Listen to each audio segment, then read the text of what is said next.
Hello friends, this video on Matter and Magnetism Part 28 is brought to you by examfear.com. No more fear from exam. Please make sure that you have watched all the videos till Part 27 before going ahead with Part 28. So now we will look at force between parallel currents.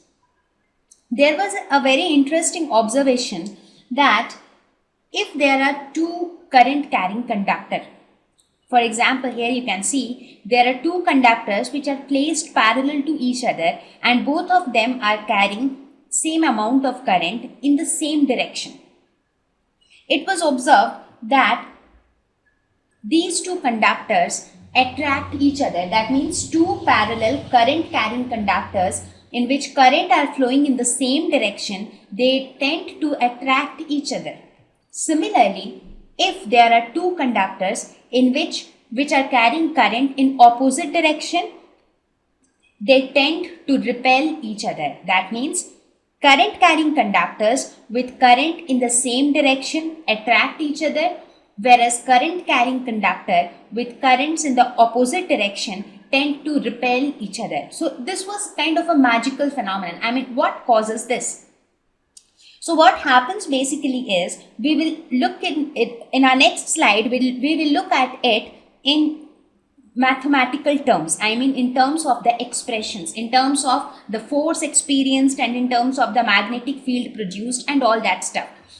To find out the reason what made two parallel current carrying conductor attract and two anti-parallel current carrying conductor repel.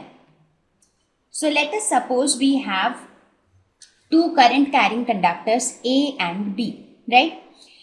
So now this A is carrying some current IA and the amount of current which B is carrying is IB. In both of them, the current is flowing in the same direction, right? Now what will happen? Because of the current which is flowing through A, so A being a current carrying conductor, it will produce a magnetic field. So let us denote that magnetic field as BA. This is the magnetic field which is produced by the conductor A. Similarly, this conductor B will produce some magnetic field BB, right? So let us try to find out the magnitude of this magnetic field produced by A.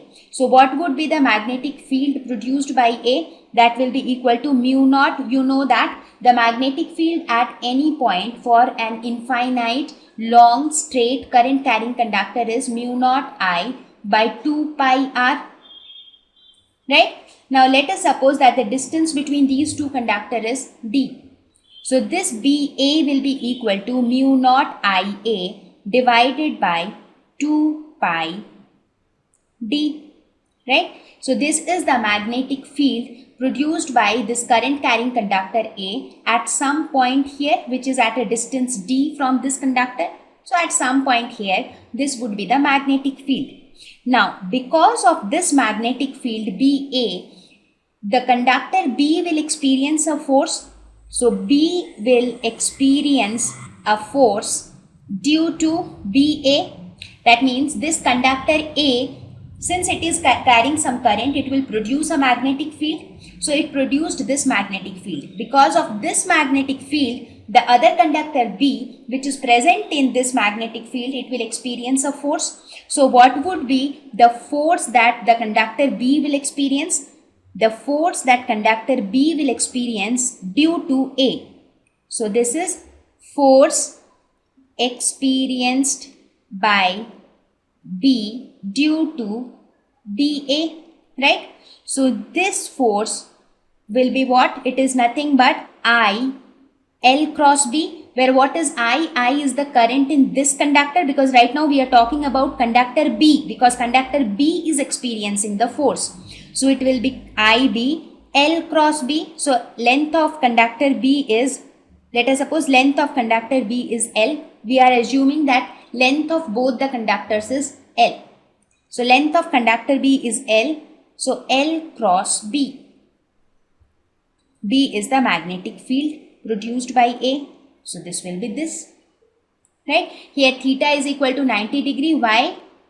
That's because the direction between L and magnetic field is 90 degree. So before that, let us try to find out the direction of this magnetic field produced by A. So if this is the direction of current, what would be the direction of magnetic field? Direction of magnetic field. Let us talk about direction of BA.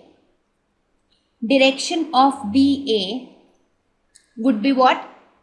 Direction of magnetic field is given by L cross R. So this is L and R is somewhere here. So all your fingers will first go up, then it will move towards right. So the magnetic field will be in the downward direction, applying right hand rule, because direction of magnetic field is given by L cross R, right?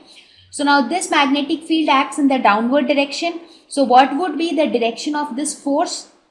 So magnetic field in the downward direction and length perpendicular to magnetic field. So this would be the magnitude of the force experienced by B due to A. And what will be the direction of this force? Again, you apply the right hand rule. So direction of force, direction of FBA, that will be given by L cross B, right? So what is L?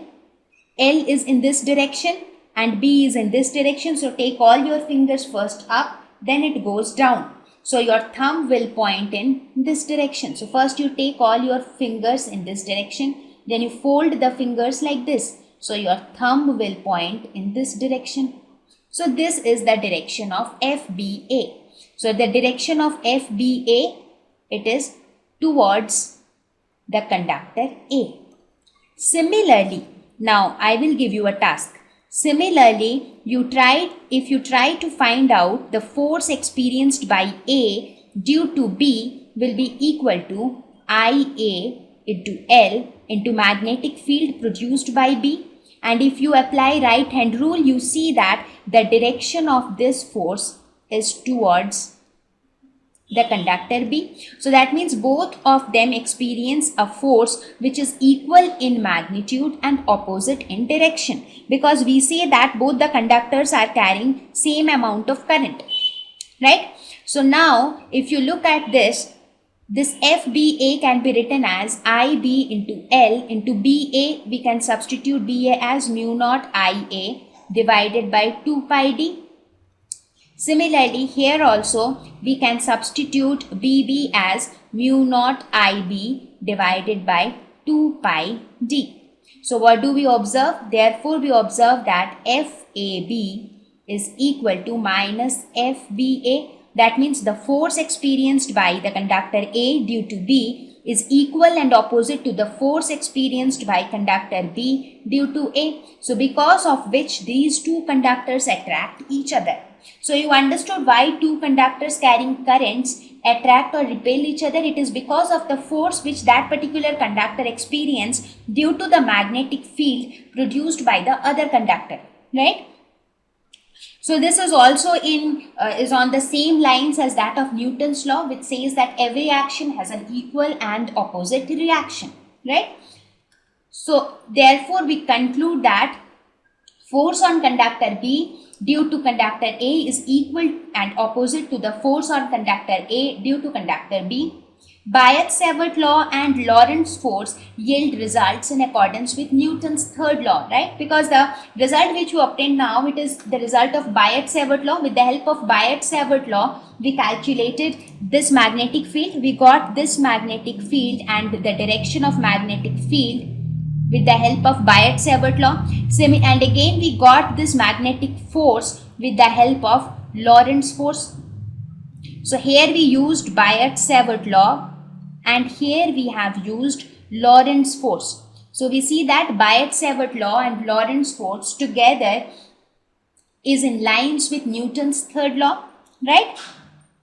So this is how we explain that parallel currents attract and anti-parallel currents repel. This is an important observation, right? And now I hope that you have understood the reason why parallel currents attract and why anti-parallel currents repel. So similarly, here I have taken the example of parallel currents. So similarly, you can solve the anti-parallel current scenario on your own, so that you get a hands-on of how to solve such questions, right?